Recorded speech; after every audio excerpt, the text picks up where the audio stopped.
जी students, आज का हमारा टॉपिक है, लास्ट टॉपिक है इंशाल्लाह, चैप्टर नंबर 5 का एरर इन मियोसिस। जब एनाफेज 1 होता है, क्रोमोसोम जो हैं वो सेपरेट होते हैं, ऑपोजिशन की तरफ चले जाते हैं, अपोजिट पोल की तरफ चले जाते हैं और अपोजिट पोल पे जाते हैं तो उनकी सेपरेशन जो होती है वो 100% जो है वो इक्वल होती है। एनाफेज 2 में सिस्टर क्रोमोसोम भी सेपरेट होते हैं, चाहे वो मियोसिस 1 हो या मियोसिस 2 हो। उन दोनों के एनाफेज 1 में या एनाफेज 2 में, दोनों में ही उनके क्रोमोसोम जो हैं वो सेपरेट होते हैं। 1 में क्या होता है कि होमोलोगस क्रोमोसोम होते हैं, तो पूरा पूरा एक क्रोमोसोम सेपरेट होता है। जबकि एनाफेज 2 में, मियोसिस 2 में जो एनाफेज होता है उसमें क्रोमोसोम जो हैं वो सेपरेट होते हैं और उनके क्रोमेटिड जो हैं वो सेंटर से सेपरेट हो जाते हैं, जो बाद में सिंगल क्रोमोसोम का लेवल अटेन कर लेते हैं। इस प्रोसेस को जो सेपरेशन होती है ना फेज 1 और 2 में, इसको बोलते हैं डिसजंक्शन।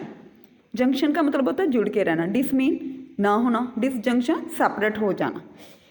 बाज़ बात ऐसा होता है कि सेपरेशन जो होती है वो नॉर्मल नहीं होती है, मतलब वो इक्वली नहीं हो पाती है।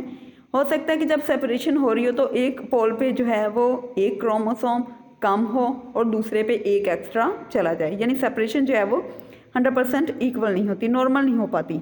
इसको बोलते हैं नॉन डिसजंक्शन। इस रिजल्ट में क्या होता है, जो गैमेट्स प्रोड्यूस होते हैं उनमें या तो क्रोमोसोम नंबर ज़्यादा होगा या फिर कम होगा। इस नंबर ऑफ क्रोमोसोम जो कि नॉर्मल 46 होने चाहिए, इससे कम यानी 45 या इससे ज़्यादा यानी यहाँ 47, ये एबनॉर्मल डेवलपमेंट की तरफ लेके जाती है। ठीक है, इसके नतीजे में क्या होता है, एबनॉर्मल नंबर ऑफ क्रोमोसोम की वजह से नेक्स्ट जनरेशन में या तो 47 क्रोमोसोम आते हैं या फिर 45 क्रोमोसोम आते हैं। तो एरर मियोसिस में क्रोमोसोम का पूरा जो है वो पेयर, पूरे का पूरा पेयर एक तरफ चला जाता है और दूसरी साइड पे कुछ भी नहीं जा पाता, सेपरेशन इक्वल नहीं हो पाती है। आगे देखिएगा जी अगला टॉपिक है हमारा difference between meiosis and mitosis with the help of diagram. अगर आप देखते जाएं तो सबसे पहले देखिएगा कि जो मियोसिस होती है उसके प्रोफेस में जो क्रोमोसोम हिस्सा ले रहे होते हैं वो होते हैं आपके होमोलोगस क्रोमोसोम। ठीक है, और जबकि होमोलोगस क्रोमोसोम जो हैं वो एक और फिनोमेना भी शो करते हैं, वो क्या होता है जी, क्रॉसिंग ओवर का। जबकि इसमें माइटोसिस में जो है वो होमोलोगस क्रोमोसोम हिस्सा नहीं लेते हैं, वो यहाँ पर नहीं होते हैं, एग्जिस्ट नहीं करते हैं और ना ही उनमें क्रॉसिंग ओवर का प्रोसेस होता है प्रोफेज में। उसके बाद देखिएगा मेटाफेज के अंदर देखिएगा सिंगल क्रोमोसोम जो है वो सेंटर में जो है अलाइन होते हैं, मेटाफेज प्लेट बनाते हैं।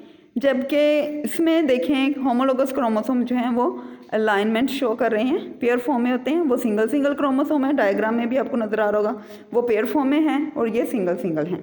ठीक है, उसके बाद देखिएगा नेक्स्ट देखिएगा क्रोमोसोम जो हैं वो सेपरेशन शो करते हैं और उनके जो सेंटर से एनाफेज में सेपरेशन हो जाती है और क्रोमोसोम जो है वो क्रोमेटिड हाफ एक साइड पे चला जाता है और हाफ एक साइड पे चला जाता है। जबकि इसमें क्या होता है, पूरे का पूरा इंडिविजुअल क्रोमोसोम दोनों साइड पे पहुंच जाते हैं, क्यों, क्योंकि वो पेयर फॉर्म में होते हैं। उसके बाद देखिएगा नेक्स्ट, उसके बाद देखिएगा डॉटरन्यूक्लियाई जो होते हैं उनमें डिप्लॉयड नंबर ऑफ क्रोमोसोम होता है और इसमें सिंगल क्रोमेटिड होते हैं। जबकि डॉटरन्यूक्लियाई जो हैं उनमें हैप्लॉइड, मियोसिस में हैप्लॉइड होते हैं और हर एक में 2 क्रोमेटिड्स पाए जाते हैं। इसके अलावा एक और डिफरेंस भी मैं आप लोगों के साथ पहले भी शेयर कर चुकी थी, अब भी करती हूँ। मियोसिस जो होती है वो हमेशा जर्मलाइन सेल्स में होती है और जो गैमेट्स फॉर्मेशन करती हैं, ठीक है, अगेंस्ट स्पर्म। जबकि माइटोसिस जो है वो सोमैटिक सेल्स में होती है जो कि हमारे बॉडी सेल्स बनाते हैं। तो ये क्वेश्चन भी आपका एक ब्लॉग था, इसलिए भी डिस्कस किया कि ये जो क्वेश्चन क्रॉसिंग ओवर का फिनोमिना जो था, फर्स्ट टाइम जो था ड्रोसोफिला फ्लाई जो थी, फ्रूट फ्लाई, उसमें डिस्कवर किया गया 1911 में, मॉर्गन ने किया। उसके बाद उसके नीचे एक और ब्लॉग था कि what is the difference between somatic cells and germline cells.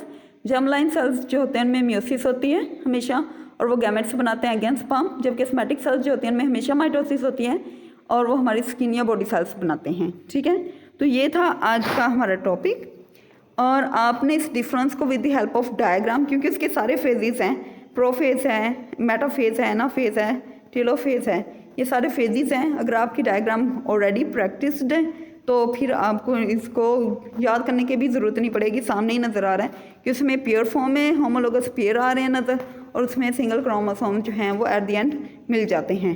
तो ये था आज का हमारा टॉपिक। उसके बाद इंशाल्लाह हम नेक्स्ट चैप्टर स्टार्ट करेंगे।